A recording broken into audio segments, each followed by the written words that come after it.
Hey everyone, so we're gonna do we're still grazing our annual green manures here. As you can see, we're on day 19 of grazing in this 55 acres. There is approximately another 10 acres left. The cows are doing very well on it. As you can see, it's now maturing. It's, to my eye, I would say it was past the point where it's optimum grazing for sure, but it's still giving us the benefits we're after trampling, soil disturbance. So we're wanting to soil impact, wanting to impact the soil and give that cover. We have seeded back the majority, I guess not seeded back, we seeded a cover crop into approximately 40 acres of this. We are now just starting to get a little bit of rain, so hopefully that cover comes. And then I'm planning on trying to graze this area again in fall, maybe in late fall, early winter even, is kind of my plan. Hello girl, you're wanting to move, aren't you? So what we're going to do here is, you can see the poly wire here split into two paddocks. If you see the red cow in the middle of the screen here, I'll pan over to the left. That gives you kind of the idea of the width of the pasture, of the strip I gave them. So it's a very narrow area, and then I gave them the length of the width of this paddock. So in this instance, this would have been probably about 800 feet long by that wide, which would probably be, I would guess, around 50 feet, 45 feet, 50 feet. And that's the kind of impact we got overnight. So they went in here. They went into here yesterday evening, I guess, around supper time, 6 o'clock. And it is now 11 o'clock the following morning. So we're going to move them. And then we will, so I got to unhook my reel, untangle it, because I wrap it around the handle to make it hot. That's how I heat up the poly wire. So I'm going to unwrap that. And then I'm going to wind up.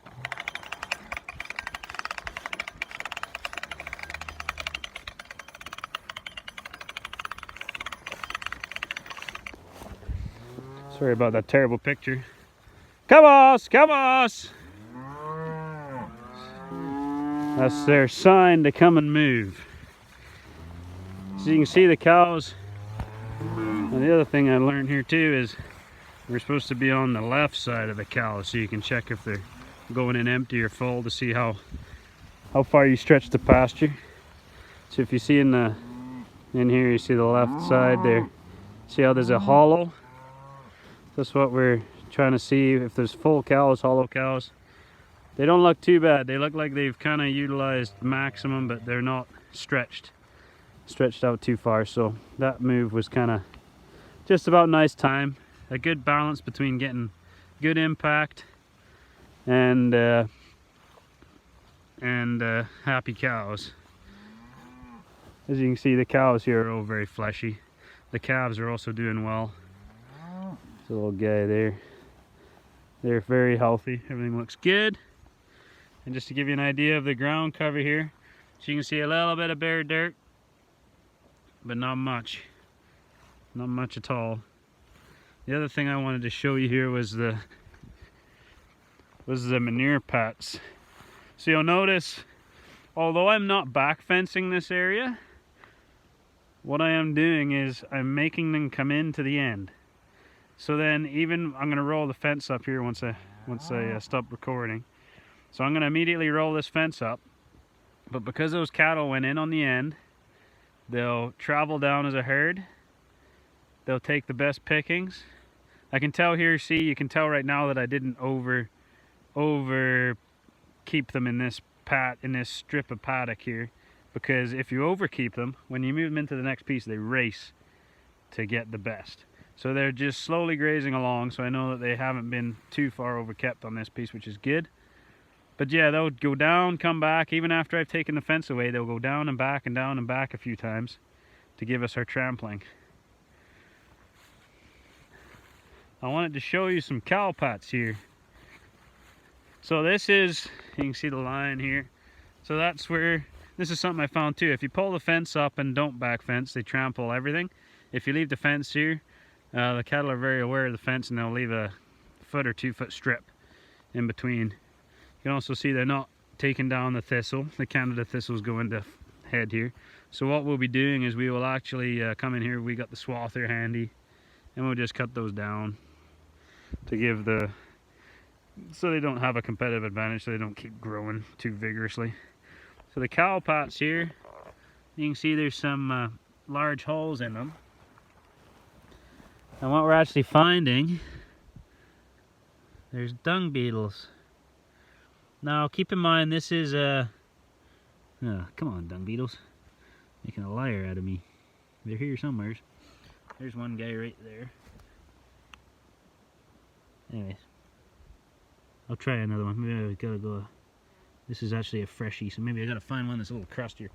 But the dung beetles are here in the middle of a pasture, like a crop field that hasn't been pastured ever, as far as I know. And so I was quite excited to see dung beetles in here. You can see in here there's a bunch of fly larvae and stuff.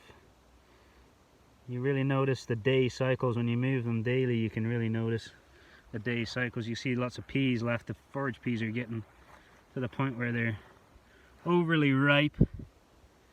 There's forage peas left in there, but that'll all disappear. Yeah, so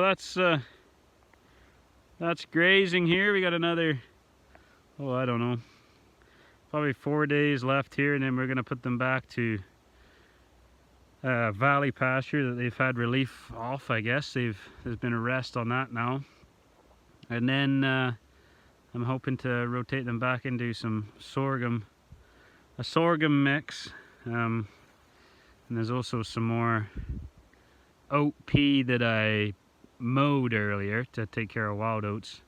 I'm hoping to run them across that as well yet this summer. So we're stretching out our grazing and making more days available, and because of that we actually managed to bring there's 30 head or so of my wife's cattle here as well. We brought them over to, because they're still doing set stock grazing, and the pastures were suffering this year, so we could pick up the slack on our farm here for her. So yeah, so that's rainy Manitoba. Hopefully the heavens open up and she pours, because we are dry, and my cover crops are not going to come unless it rains. So anyway, from Manitoba, have a good day, take care.